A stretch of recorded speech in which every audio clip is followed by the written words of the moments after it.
Magandang araw mga bata. Ako si Teacher Julie at bago tayo magsimula sa ating panibagong aralin, tayo muna ay mananalangin. Amen. At ngayon, bago tayo tuluyang tumungo sa ating panibagong aralin, sino pa sa inyo ang nakakaalala kung ano ang ating huling pinag-aralan? Itaas lamang ang kamay kung may gusto sa inyong sumagot. Mahusay, ang ating pinag-aralan kahapon ay tungkol sa ano na nga uli ang anyong lupa? Mahusay. At ngayon naman, sino sa inyo ang makapagbibigay ng halimbawa ng anyong lupa na ating tinalakay kahapon? Ngayon naman ay mayroon akong inahandang maikling palaro. Ang gagawin nyo lamang ay tutukuyin nyo kung ano ang mga letra na nasa ibaba. At gamit ang mga letrang iyon, bubuuin nyo ang salita na nandito. Maliwanag ba? Mahusay! Ano na nga uli ang ating salitang nabuo gamit ang mga letra?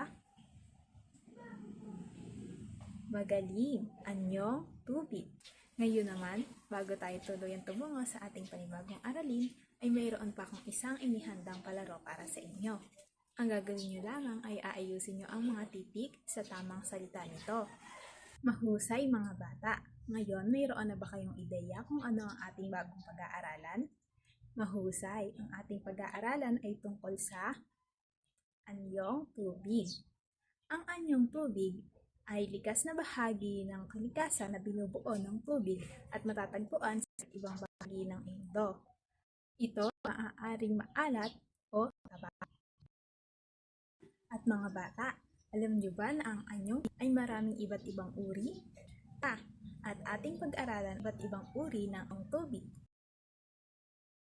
Ang una ay ang karagatan o ocean sa English. Ang karagatan o ocean sa English ay ang pinakamalalim anyong tubig. Ang tubig nito ay maalat.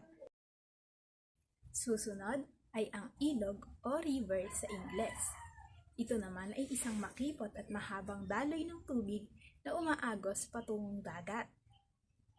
Galing ito sa sapa o itaas ng bundok at burol. Sunod ay ang lawa o lake sa Ingles. Ito ay yung tubig na napapaloob ng lupa. At mga bata, ang tubig nito ay matabang. Ang susunod naman ay ang bukal o spring. Ang bukal o spring ay isang natural na tubig na lumalabas mula sa lupa. Mga bata, alam niyo ba na ang tubig sa bukal ay maaaring malamig o mainit? Ito ay depende kung saan ito nagmumula. At susunod naman ay ang look. Ito naman ay nagsisilbing daungan ng mga sasakyang pandagat. Maalat ang tubig sapagkat nakaduktong ito sa karagatan o sa dagat. At ang panghuli mga bata ay ang talon o waterfall sa Ingles. Ito naman ay tubig na dumadaloy mula sa itaas hanggang sa pinakamababang bahagi ng isang pook. Ngayon mga bata, mayroon ba kayong natutunan ngayong araw? Mahusay kung ganon. Hanggang dito na lamang. Hanggang sa muli. Paalam!